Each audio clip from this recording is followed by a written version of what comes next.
While we're waiting for your colleague, Mr. Larreta from Buenos Aires, we can begin our discussion.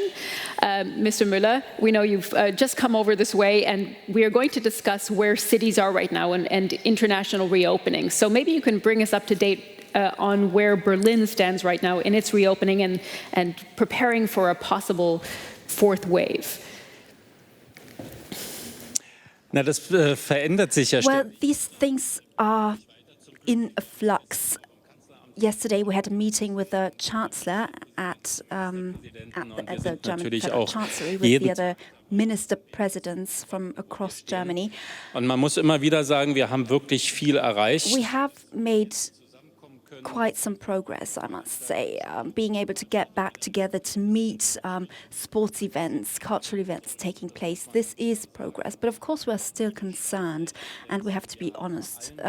Numbers are growing again, especially when it comes to young people. Many young people are getting affected.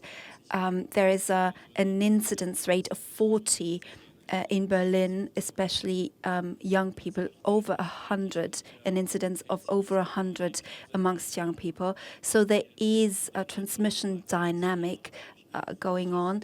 We are in a different situation compared to last year. Many people are vaccinated, but we still need to be cautious so that we don't, so that all the things we fought for and won, that we don't put that on the line.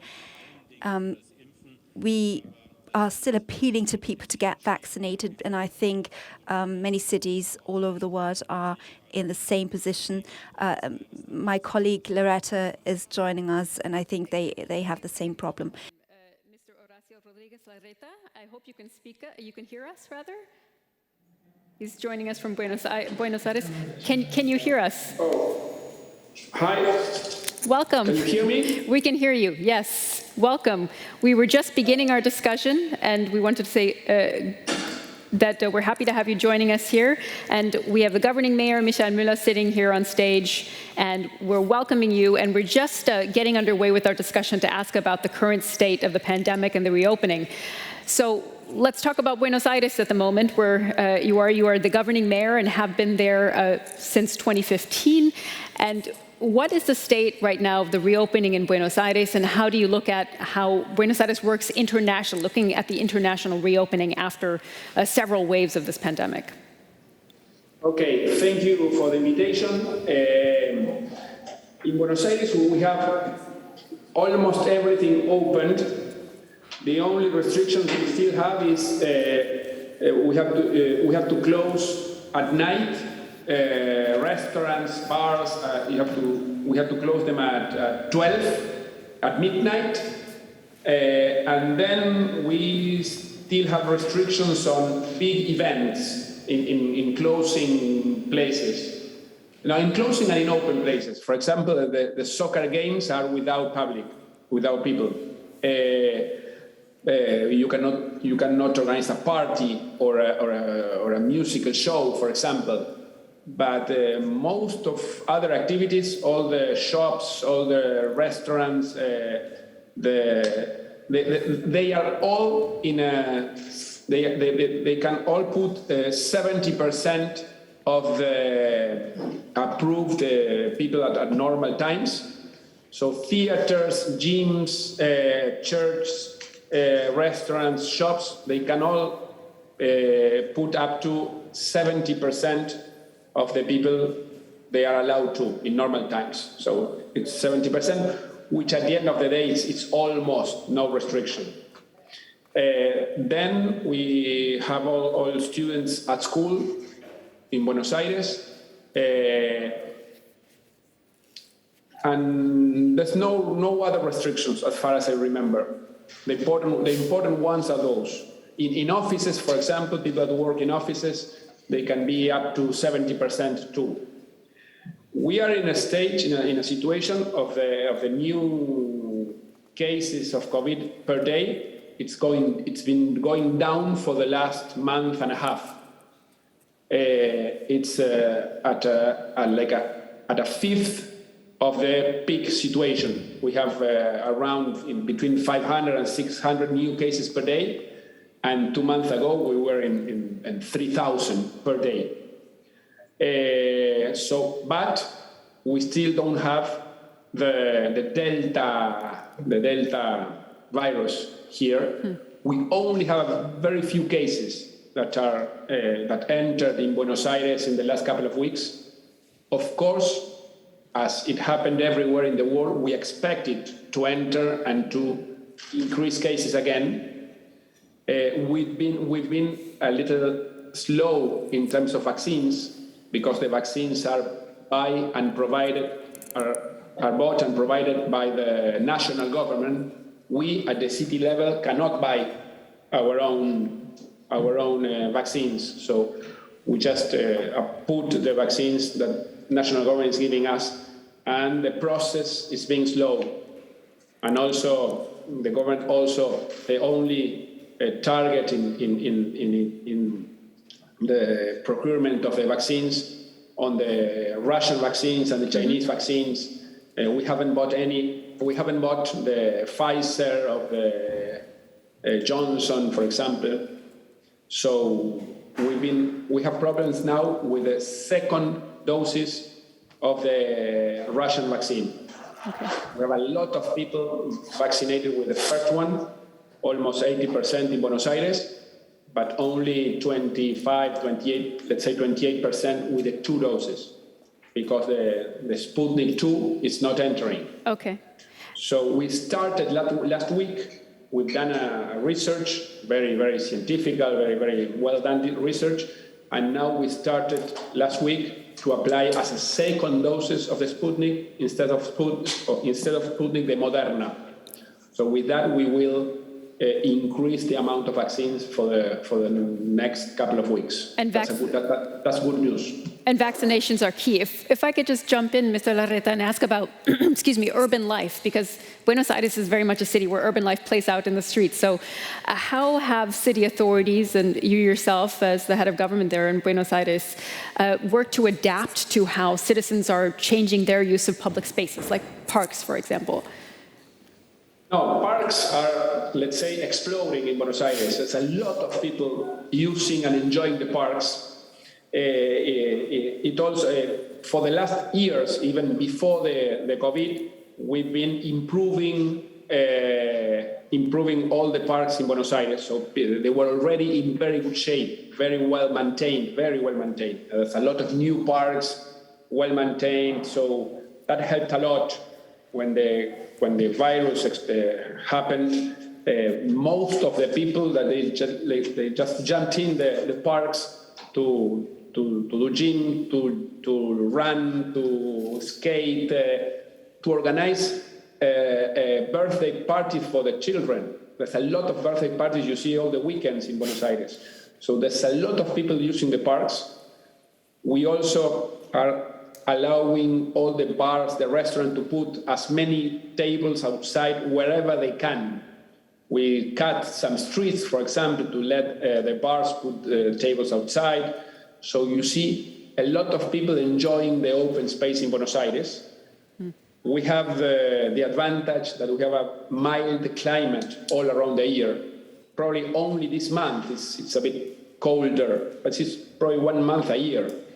The mild climate helps a lot on that. You see people eating outside for a long time when the COVID cases were up. We allowed the restaurants to have the tables outside, but not inside. So they put everything outside, cutting the streets. We took out a lot of parking spaces to let restaurants put tables, so that people are taking over the streets and open spaces in Buenos Aires.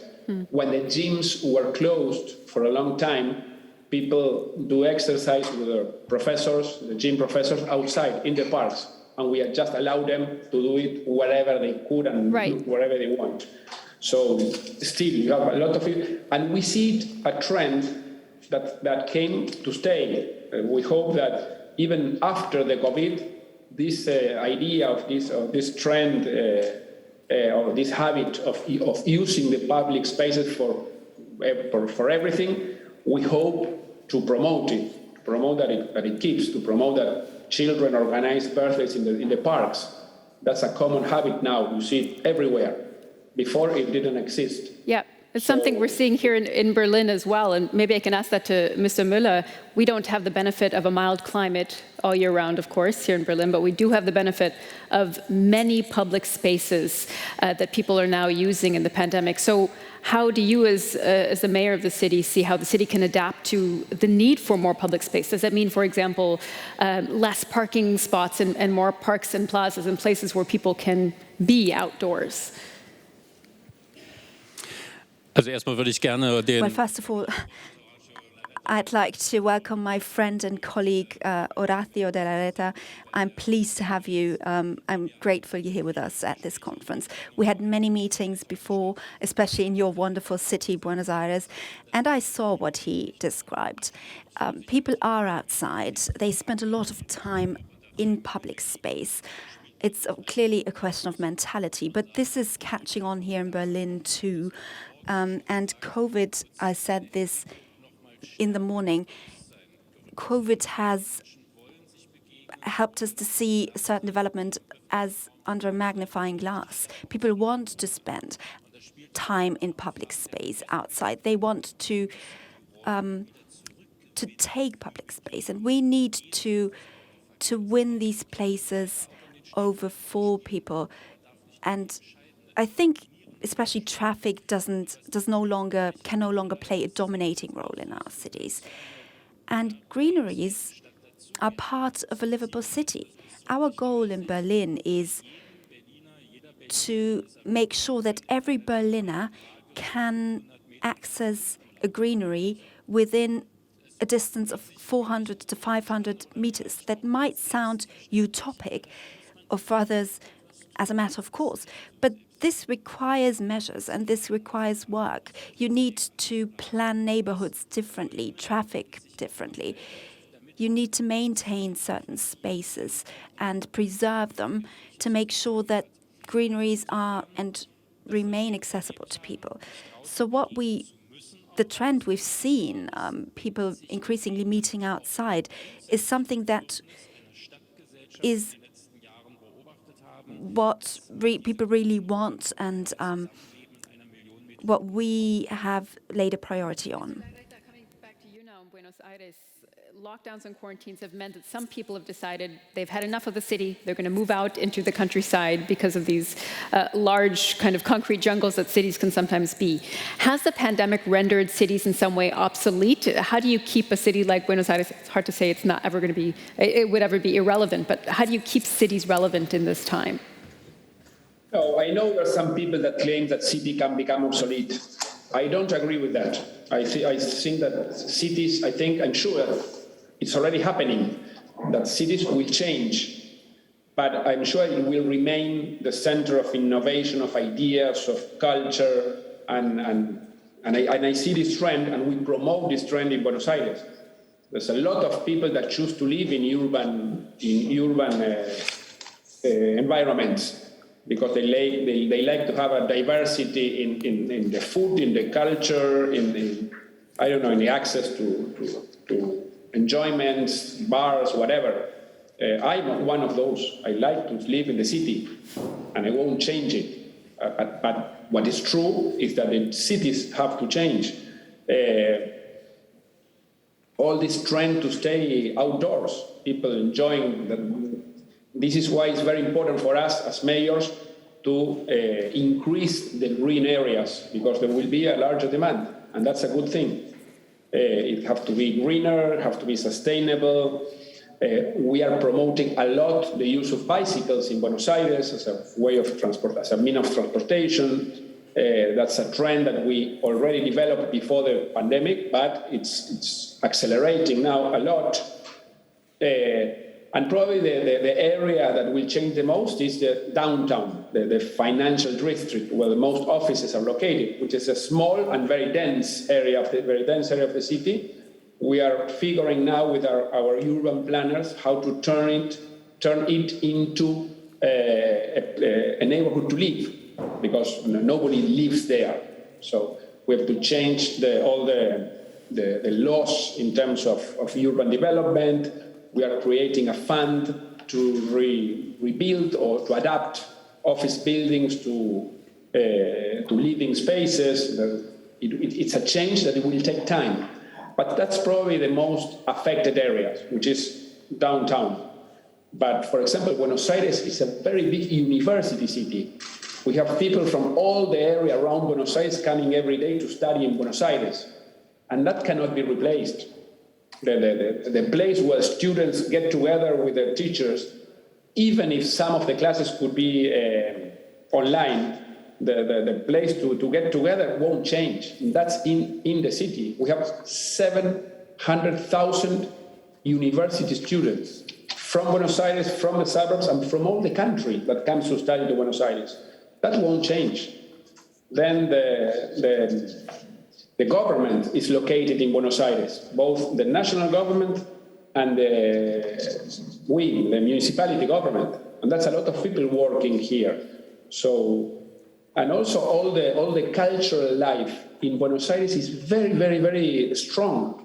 We are the third city in the world in terms of amount of theaters in Buenos Aires. So people come to a theater in Buenos Aires.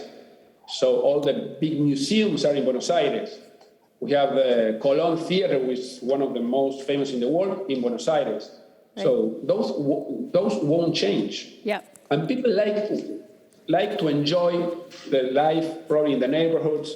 It's developing commercial areas, gastronomic areas, probably neighborhoods, not in downtown Buenos Aires. That's developing already. So that will be a change. Yeah. But well, if I could jump in there, I think we would all agree with you that cities are not yet obsolete and won't become obsolete perhaps in the near future. But you mentioned something that cities have to become more sustainable. And I'd like to ask you about that, Mr. Müller, because one thing cities also have to do in the current time, in this present, is not just to adapt to the pandemic, but also to climate change and the changes that are coming. And yet some of that adapting process means we have to change our behavior. How do you overcome some of the social tensions that can come along with those changes, looking ahead to climate change? Ich würde gerne noch auf Ihre vorige Frage etwas hinzufügen. Actually, I would like to add something to your previous question. You have to see. Ist oft auch ein Aufstiegsversprechen verbunden, oder? Cities often represent a promise to move up the social ladder for many people. Many people have educational opportunities in cities. They have the opportunity to get better work, to get better jobs. And we have an example here in Berlin, which also applies to Buenos Aires. Many young people are attracted to cities, who go to university and who eventually develop into researchers or academics or scientists. But however, we also see people above the age of 60 moving to Berlin who say we don't want to live 100 kilometers away from the next city, or we actually want to go to the theater, we want to have doctors in our neighborhood, and we want to make use of the infrastructure. That applies to many people. Also transport infrastructure. So older people are also moving to the city. And I see eye to eye with my colleague from Buenos Aires that cities will remain attractive in the future as well. But of course, cities will need to adapt in many areas. Climate change is, of course, a hot topic. We need new mobility offers, new green space, new housing that needs to be built. But of course, a lot depends on how citizens behave, how they act. We can only achieve climate targets if we can convince people to act accordingly, to change their behavior. And of course, this is a fine line. In Germany, we will have elections very soon, and we can see this in the debate, in the current public debate. How do we manage to close the gap in this area? How do we communicate that we want to achieve climate targets while respecting economic considerations? Many people think this is mutually exclusive. Some people think if you protect the climate, that you will lose jobs. And we have to point out to people that change is necessary and change will lead to new opportunities. For instance, we will see new forms of companies being established. New professions will come into being.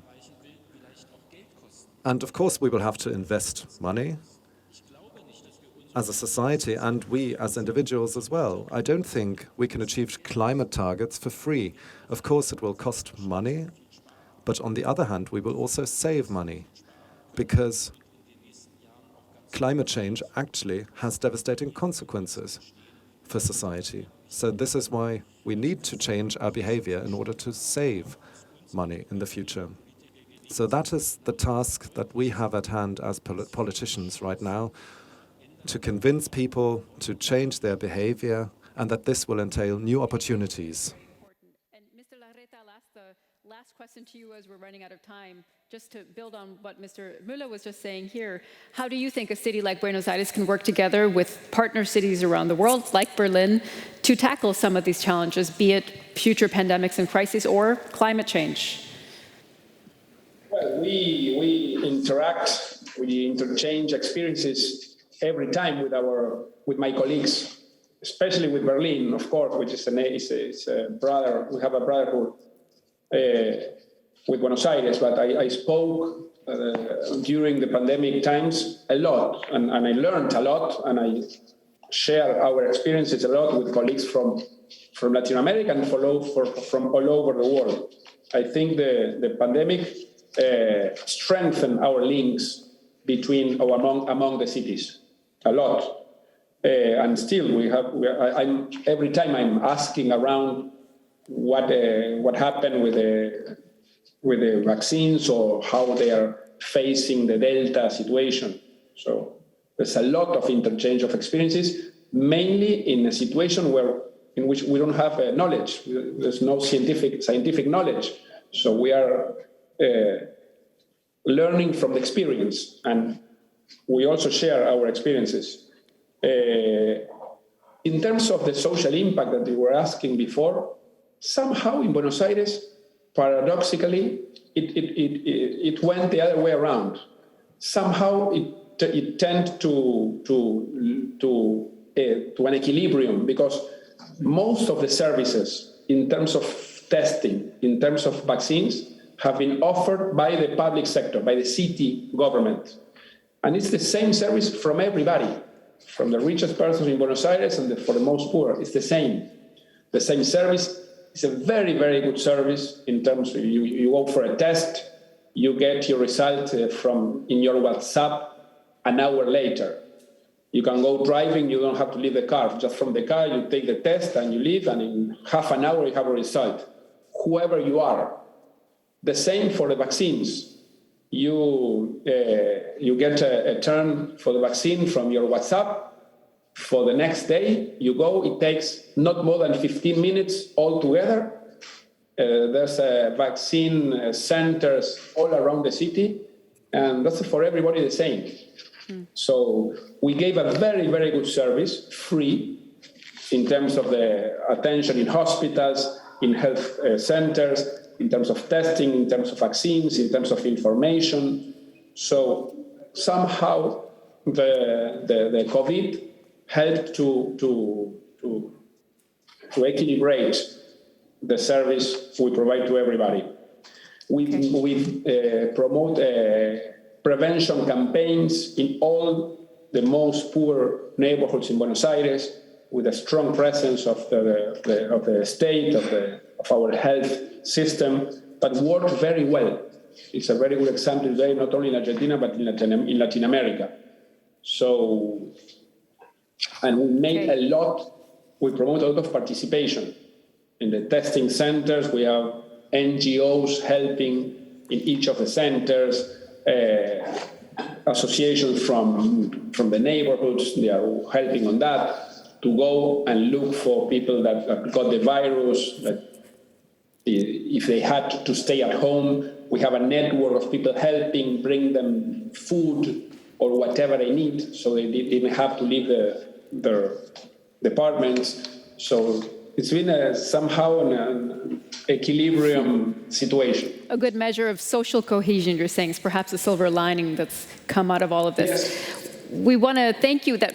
Our time is up, unfortunately. We want to thank you very much, first of all, from here in Berlin for this conversation. Mr. Larreta, for your time there in Buenos Aires. Un placer tenerlo con nosotros. And, Gracias, muchas gracias. and Mr. Müller, thank you as well for the conversation.